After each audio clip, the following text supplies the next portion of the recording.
the presidential candidate of the People's Democratic Party, Atiku Abubakar, has filed what he termed as fresh evidence against President Bola Ahmed Tinubu.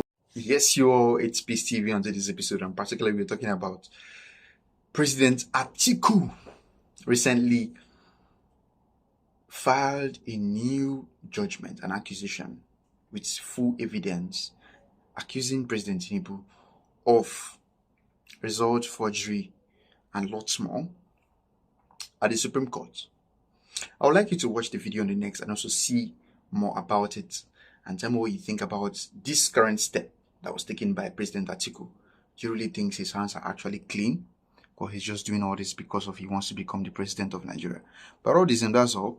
And for me, as far as I'm concerned, if the result forgery is actually what President Tinubu has actually done, I feel that there should be consequences for all he's done. Yes, there should be.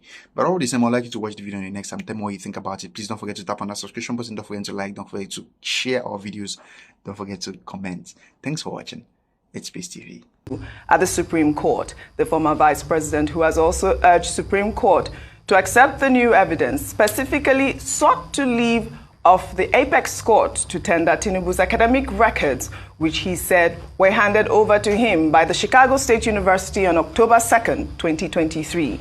In a motion he filed through his team of lawyers, led by Chief Chris Uche, SAN, the PDP presidential candidate said the evidence he is seeking to tender before the court would establish his allegations that Tinubu submitted forged documents to the Independent National Electoral Commission in aid of his qualification to participate in the presidential election. Atiku argued that Tinubu, by his action, committed forgery and perjury and therefore deserved to be removed from office by the Supreme Court. He also stated that the 32-page document he is seeking to tender was released by the CSU on the orders of Judge Nancy Maldonado of the District Court of Illinois, Eastern Division, Illinois, in the United States of America.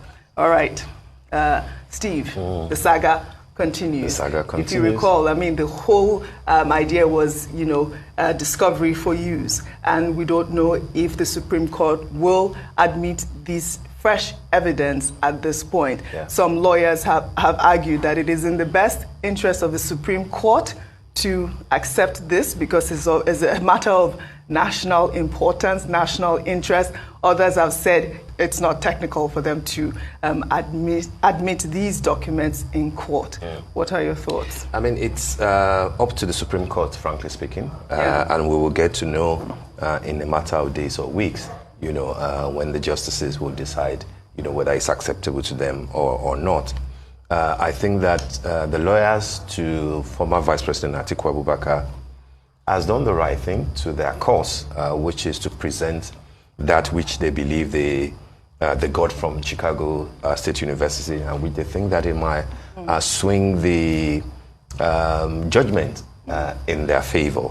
And part of what they're arguing is that it has been done before, and they cited instances that for electoral petition, if it becomes necessary, and that the Supreme Court can and indeed have done that before to accept fresh evidence that can help or assist the petitioner. Of course, part of what people are saying is that you didn't plead some of these things ab initio, right. And that the Supreme Court is not where you go and argue fresh cases.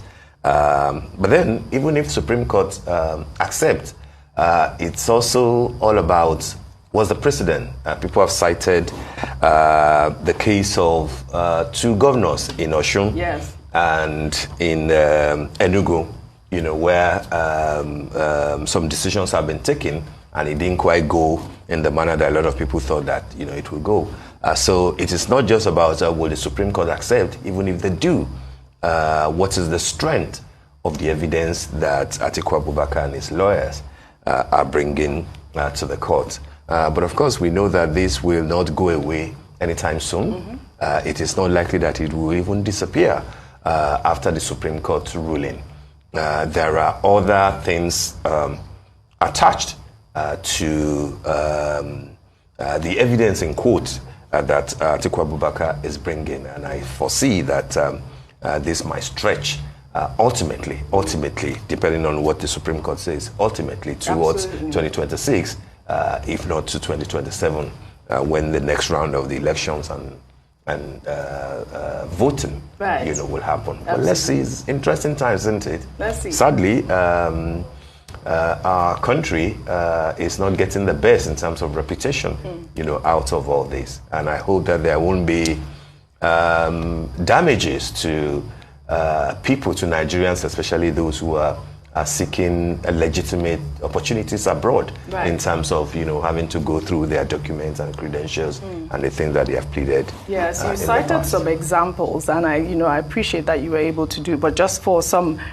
clarity on some of those examples, there was one in 2020, which is the case of David Leon of the APC. Yeah. In that case, they talked about bearing different names in different certificates. They said that he committed fraud, and forgery of certificate is a crime. So these are some of the arguments that will be made in court if they admit those documents. If they admit and you're able to prove absolutely that forgery indeed occurred.